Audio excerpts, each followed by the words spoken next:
Moving on to item number 14. Mr. Chairman, Supervisor Carroll. on item number 14, I go ahead and move the item under County Administrator revisions to merit system rules and personnel policies. You moving it? Yes, I'll move that item. Second. Motion and second to approve item number 14. Are there any discussion? Mr. Chairman, Supervisor Miller. I have some issues with some of the items that are being changed. One of them is item 9, it's forbidding employees, prohibited conduct is make a political contribution and/or solicit or collect political contributions for any candidates for any office. I believe this is really overreaching, that a person who works for Pima County is unable to make a political contribution to a candidate. I could see if it wasn't on county property or on county time. My understanding is this is a standalone. Item 9, it says make a political contribution and/or solicit or collect political contributions for any candidates for any county office. I would think that would be a violation of first of all, the 14th Amendment, nor shall any state deprive any person of life, liberty, or property without due process of law, nor deny to any person within its jurisdiction the equal protection of the laws. We all have a right to donate to political candidates as we see fit. Mr. Chairman? I believe you have a question, Supervisor Miller?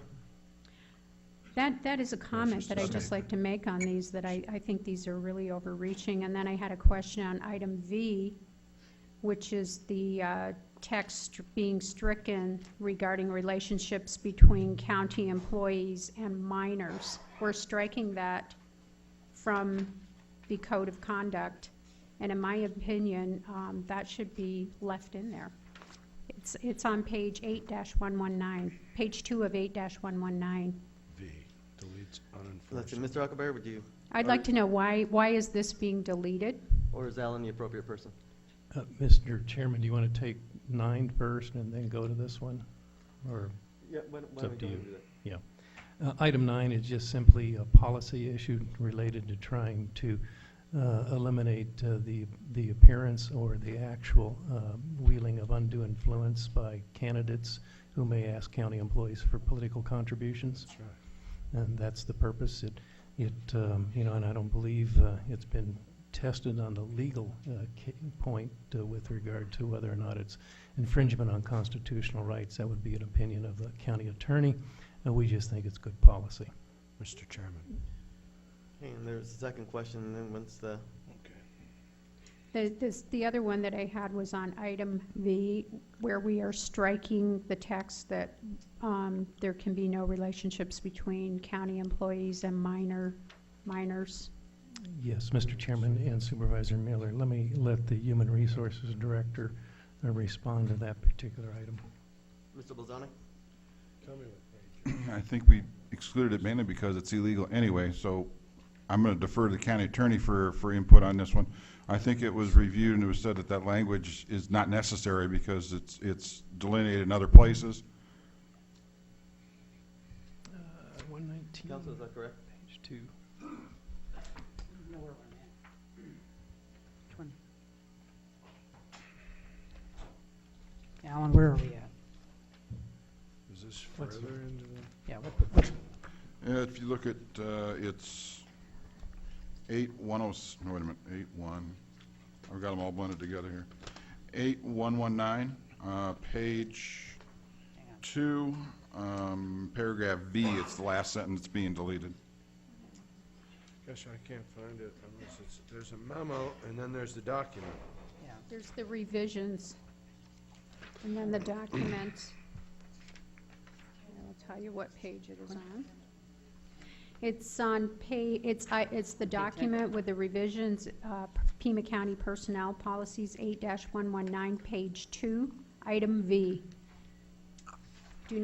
County employees do not engage in unethical or illegal behavior with minors who are employed with the county or who participate in any county program or activity. That is being left in.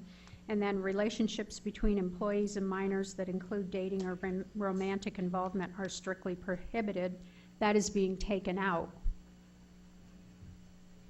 And I'm wondering why that's being taken out. To me, it should be left in there because we shouldn't allow romantic relationships between county employees and minor.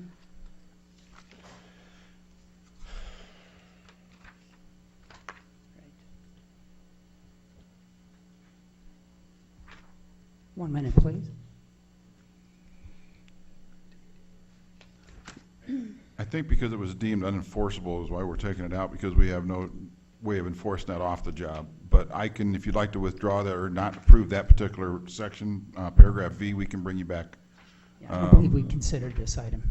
Yeah, we'll consider it separately at a later time. We'll bring you back something else on it. Mr. Huckabee? We have not opined on this.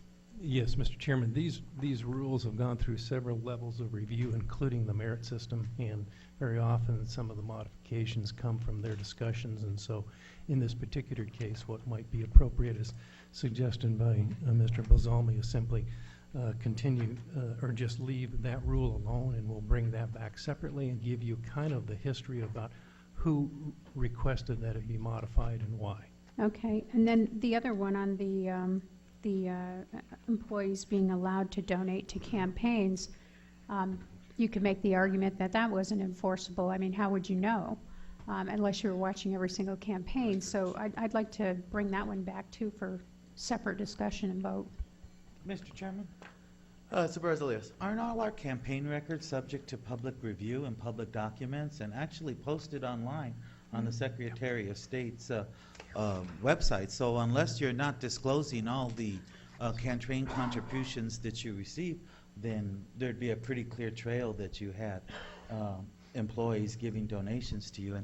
And I got to tell you that I think that that's probably a bad practice, given the fact that, you know, working for government has that history of cronyism and all of that kind of stuff. I think it's important that we keep a line of separation between our employees making political contributions to us as candidates.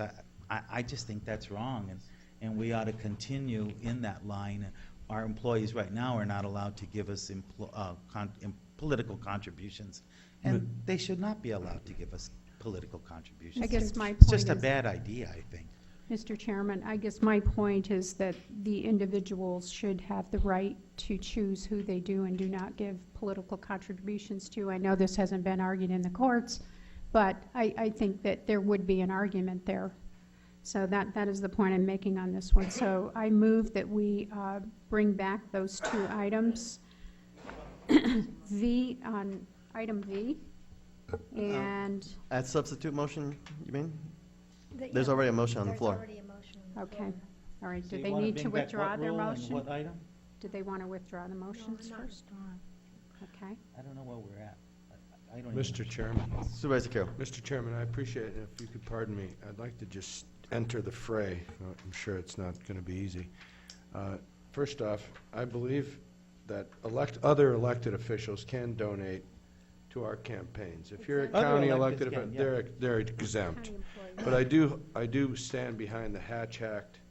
I do stand behind other laws, federal, state, that prohibit rank-and-file employees, those classified workers, from being subject to solicitation by county elected officials. Right, I agree with you 100%. That's totally improper. No, And I Mr. want to say that on this whole item, sir, it might be, Mr. Chairman, there's so many details to be worked out. I certainly have just looked through every page of the background material. I'm still looking for the relationship with a minor in the background. I'm sorry that I apparently am unprepared to finalize any discussion today. I'd move.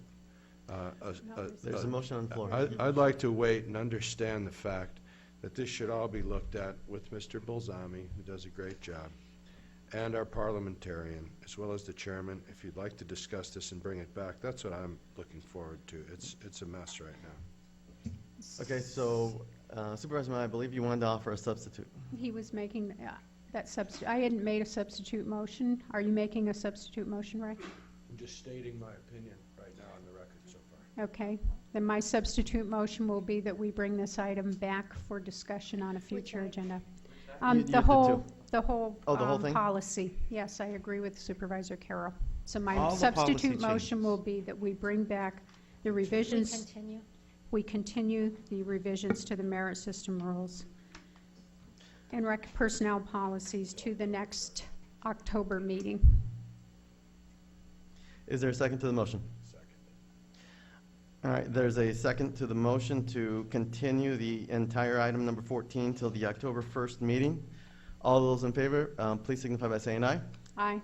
All opposed, please signify by saying no. No. No. By your vote of 2 to 3, motion fails. We're back in the original motion to approve the item number 14. All those in favor, please signify by saying aye. Aye. All opposed, please signify by saying nay. No. By your vote of 3 to 2, motion carries.